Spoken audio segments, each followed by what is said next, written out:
ಇವತ್ತು ಮಳವಳ್ಳಿ ತಾಲೂಕಿನ ಸಾರ್ವಜನಿಕ ಆಸ್ಪತ್ರೆಯಲ್ಲಿ ನಮ್ಮ ಈ ಭಾಗದ ವಿಧಾನ ಪರಿಷತ್ ಸದಸ್ಯರಾಗಿರ್ತಕ್ಕಂಥ ಮಧು ಜಿ ಮಾದೇಗೌಡರವರ 61ನೇ ವರ್ಷದ ಹುಟ್ಟುಹಬ್ಬದ ಅಂಗವಾಗಿ ಮಳವಳ್ಳಿ ಸಾರ್ವಜನಿಕ ಆಸ್ಪತ್ರೆಯಲ್ಲಿ ಎಲ್ಲ ಒಂದು ರೋಗಿಗಳು, ಒಳ ರೋಗಿಗಳಿಗೂ ಮತ್ತು ಕೆಲವು ಹೊರ ರೋಗಿಗಳಿಗೂ ಸೇರಿದಾಗೆ ಹಣ್ಣು ಹಂಪಲವನ್ನು ವಿತರಣೆ ಮಾಡೋದ್ರ ಮುಖಾಂತರ ಅವರ ಹುಟ್ಟುಹಬ್ಬವನ್ನು ಇವತ್ತು ಭಾಳ ಸಂತೋಷದಿಂದ ನಾವೆಲ್ಲರೂ ಆಚರಣೆಯನ್ನು ಮಾಡ್ಕೊಳ್ತಾ ಇದ್ದೀವಿ. ಮಳವಳ್ಳಿ ತಾಲೂಕಿನ ಕಾಂಗ್ರೆಸ್ ಮುಖಂಡರು ಹಾಗೂ ಜೊತೆಯಲ್ಲಿ ಭಾರತಿ ಕಾಲೇಜಿನ ನಮ್ಮ ಕಿರ್ಗಾವಲು ಭಾಗದ ಪ್ರಾಂಶುಪಾಲರಾದಂಥ ಗೋಪಾಲ್ ಕೃಷ್ಣ ಸರ್ ಅವರು ಮತ್ತು ಅವರ ಸಿಬ್ಬಂದಿ ವರ್ಗದವರು ಎಲ್ಲರೂ ಸೇರಿ ಇವತ್ತು ಹಣ್ಣು ಹಂಪಲ ವಿತರಣೆ ಮಾಡೋದ್ರ ಮುಖಾಂತರ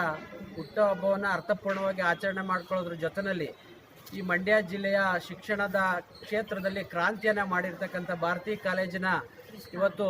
ಇತಿಹಾಸವನ್ನು ನಾವು ನೋಡಿದ್ರೆ ಇಡೀ ರಾಜ್ಯ ಅಲ್ಲ, ಅಂತಾರಾಜ್ಯ ಮಟ್ಟದಲ್ಲೂ ಶಿಕ್ಷಣ ಕ್ಷೇತ್ರ ಅಷ್ಟೇ ಅಲ್ಲದೆ ಅದು ಶೈಕ್ಷಣಿಕವಾಗಿ, ಜೊತೆಗೆ ಆರ್ಥಿಕವಾಗಿ, ಧಾರ್ಮಿಕವಾಗಿ ಮತ್ತು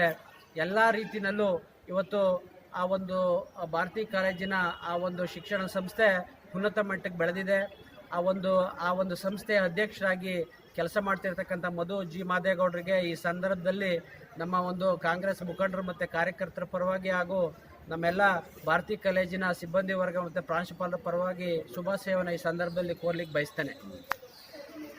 ಧಾರ್ಮಿಕ ಕ್ಷೇತ್ರದಲ್ಲಿ ಛಾಪು ಮೂಡಿಸಿ ಜಿಲ್ಲೆಯ ಹೆಸರಾಂತ ನಾಯಕರಾದಂಥ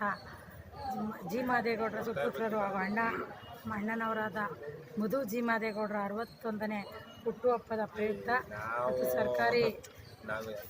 ಸರ್ಕಾರಿ ಆಸ್ಪತ್ರೆಯಲ್ಲಿ ಒಳ ರೋಗಿಗಳು ಮತ್ತು ಹೊರ ರೋಗಿಗಳಿಗೆ ಹಣ್ಣು ಹಂಪಲು ವಿತರಣಾ ಕಾರ್ಯಕ್ರಮವನ್ನು ಹಮ್ಮಿಕೊಳ್ಳಲಾಗಿತ್ತು. ಈ ಸಂದರ್ಭದಲ್ಲಿ ನಮ್ಮ ಭಾಗವಹಿಸಿದಂಥ ಎಲ್ಲ ಕಾಂಗ್ರೆಸ್ ಮುಖಂಡರಿಗೂ ಹಾಗೂ ನಮ್ಮ ಭಾರತಿ ಕಾಲೇಜು ಕಿರ್ಗಾವಲು ಸಿಬ್ಬಂದಿ ವರ್ಗದವರೆಗೂ, ಪ್ರಾಂಶುಪಾಲರು ಮತ್ತು ಸಿಬ್ಬಂದಿ ವರ್ಗದವರು ಅಭಿನಂದನೆಗಳನ್ನು ಸಲ್ಲಿಸಿ ಮತ್ತು ಮಧು ಜಿ ಮಾದೇಗೌಡರಿಗೆ ಹುಟ್ಟುಹಬ್ಬದ ಶುಭಾಶಯಗಳನ್ನು ಹೇಳೋದು.